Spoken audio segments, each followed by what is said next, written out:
I was rewatching the Miller's Planet scene in Interstellar the other day, and I realized that the smartest thing Hans Zimmer did in the entire movie is actually something you probably barely noticed. Underneath all the intense music and the giant church organs, there is a ticking sound woven into the score. It starts at exactly 48 beats per minute, as someone on Reddit actually did the math on this, and every single tick lines up perfectly with one full day passing back on Earth. But as the water starts rising and the crew panics, the ticking climbs to 60 beats per minute. That's the exact rate of a resting human heartbeat. Well, unless you're currently in a situationship, then it's probably way higher, but you get the point. Now, the first time I watched Interstellar, I heard it, but I didn't think too hard about it. But having watched it twice, I think the ticking was Hans Zimmer's secret weapon. Now I can't see Interstellar the same way. Zimmer was scoring more than a spaceship in space. He was scoring the fear and anxiety of running out of time. You might be wondering how he pulled that off. Trust me, when you find out, you'll be in so much shock. It all started with a problem Christopher Nolan gave Zimmer to solve, and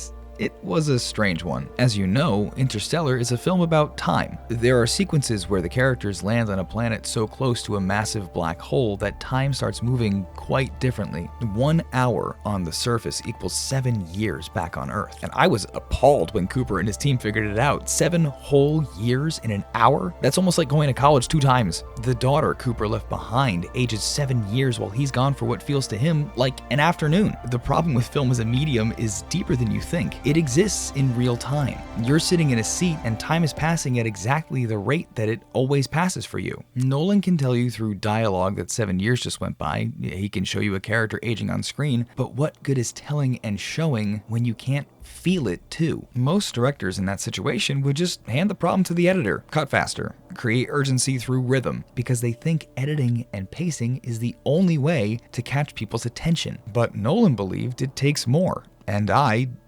didn't. Well, not until now. Nolan needed something that would work on the audience before the editing even clicked. So the question Zimmer had to answer was, how do I make time itself feel like a threat? And the answer he landed on was quite simple. A clock ticking at 60 beats per minute sits almost exactly at the resting human heart rate. Your heart right now is probably beating somewhere between 60 and 100 times per minute while you're sitting still. This means when that ticking pulse climbs to 60 in the score, something happens that's less about music and more about biology. Your body can start syncing to it.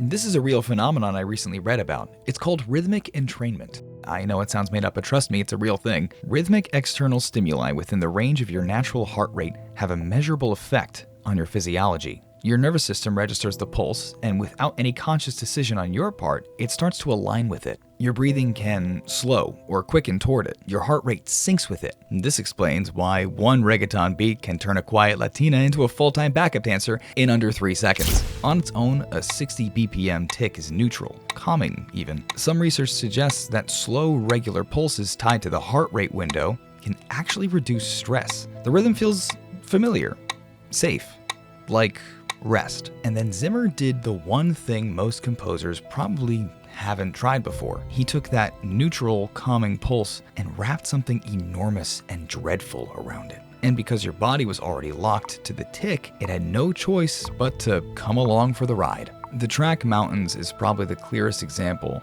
of how he put this together. It opens the moment Cooper's crew lands on Miller's planet. Cooper says, 7 years per hour here, let's make it count. And then immediately you hear it. Woodblocks. Dry, percussive ticking at 48 beats per minute. And if you do the math on the film's time dilation, each of those ticks lines up almost perfectly with a full day passing back on Earth. That detail alone was so heavy for me to process, and I wasn't even living the reality of the people in the movie. It wasn't a coincidence how Zimmer picked 48 BPM. He picked it because it meant something within the logic of the film. Every tick your ears register is a day of Murph's life that Cooper will never get back. The music is doing the math the characters are too scared to do out loud. And then Zimmer just starts adding.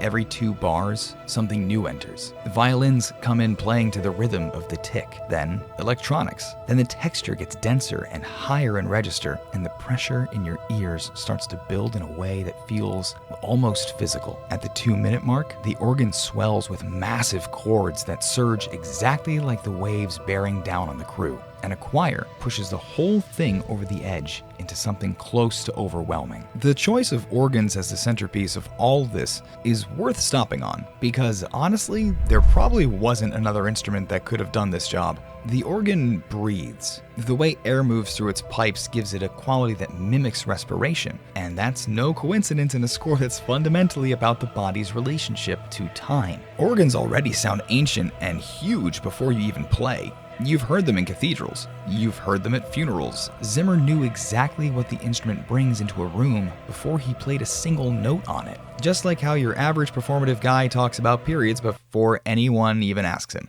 Worth noting too that the ticking isn't created the same way every time. In Mountains, it's wood blocks.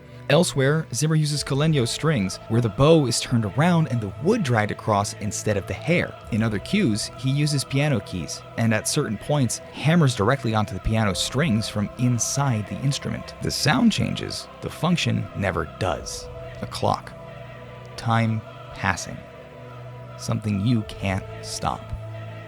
This approach is deeply rooted in American minimalism. Composers like Philip Glass and Steve Reich build entire careers on one major idea. The idea that repetition, with gradual variation, creates a hypnotic forward momentum that more complex music can't replicate. It's called additive process. Basically, it means you start with almost nothing and keep adding until the weight of it becomes overwhelming. Sort of like a serve-yourself breakfast buffet. Zimmer absorbed those ideas and applied them to cinema, with the added advantage of image working alongside sound. You've heard it before. The popular mountain scene is the perfect example. The result is a score where every cue has room to grow because he started from almost nothing. That's a discipline most composers struggle to maintain because starting from nothing feels like a risk. Zimmer bet on patience, and the score is extraordinary because of it. And that's just the construction, because what this music actually does to your body is something no composer has done ever before. And Zimmer didn't do it by accident. Have you ever felt intense dread when watching a movie? You know, that feeling of anxiety when you think something bad is about to happen. Well, that is what the ticking clock does to you. Some studies on tempo and time perception suggest that slow music is judged by listeners to be shorter in duration than moderate or fast music. You get lost in it. Minutes feel like less than they are. During the sequences where time dilation is happening, the music doesn't speed up to convey urgency the way you might expect. The tick is already doing that work, counting at a rate the characters can't control. What that creates in the viewer is a very particular kind of fear. Your senses are up before your brain has even finished processing the plot. There's a sequence on Miller's Planet where the crew scrambles to recover data and get back to the ship before another wave hits. Nolan has already told you that every hour costs 7 years, but the reason that scene is so hard to sit through, you feel what they feel. You feel the cost of their time on the planet. But here's the part that really broke my brain.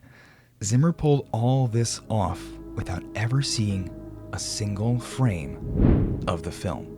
Honestly, when I first realized this, I assumed Zimmer must have spent months staring at the space footage, perfectly mapping that BPM to the editing cuts.